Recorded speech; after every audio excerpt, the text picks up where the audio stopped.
வணக்கம் நண்பர்களே, வணக்கம் அன்பு சொந்தங்களே. எல்லாரும் ஒரு விஷயம் யோசிச்சு பாருங்களேன். விஜயகாந்த் அண்ணன் இறந்து சொல்லுவாங்க, சிலர் இறந்து என்ன ஈரம் கூட காயலடா, அதுக்குள்ளே இவங்க வீட்டில் இப்படி பண்ணிட்டாங்கடா, இப்படியெல்லாம் பண்ணுறாங்கடான்னு.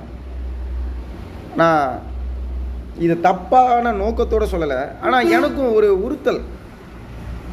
விஜயகாந்த் அண்ணன் இறந்து இன்னும் சரியாக ஈரம் கூட காஞ்சிருக்காரு, லைக் அந்த விஷயத்த சொல்கிறேன். ஆனால் அதுக்குள்ளே ஆட்சியில் ஏன் இறங்குறாங்க?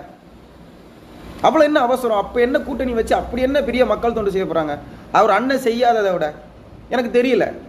மொத்தமாக உங்கள் குடும்பத்தையும் சொல்கிறேன், எல்லாரையுமே சொல்கிறேன், என்ன அவசரம் உங்கள் தொண்டர்களுக்கு எல்லாருக்கும்? என்னப்பா அவசரம்? ஏன் ஏதோ இன்னும் 2 வருஷம் கழிச்சு எலெக்ஷன் வருது, அப்போ நில்லுங்களேன். முதல்ல அவர் இறந்ததுக்கு ஒரு நிதானம், ஒரு சமாதானம் வேணாமா? முதல்ல அதை ஒரு 2 வருஷம் எல்லாம் நல்ல விஷயங்கள்லாம் பண்ணுங்களேன். முடியலன்னா விட்டுருங்க, நல்ல விஷயம் பண்ணணும்னு யாரையும் கட்டாயப்படுத்தலை. அவர் இறந்த அதுக்குள்ளே அரசியலில் குதிக்கணுமா? அப்பா தெரியலப்பா.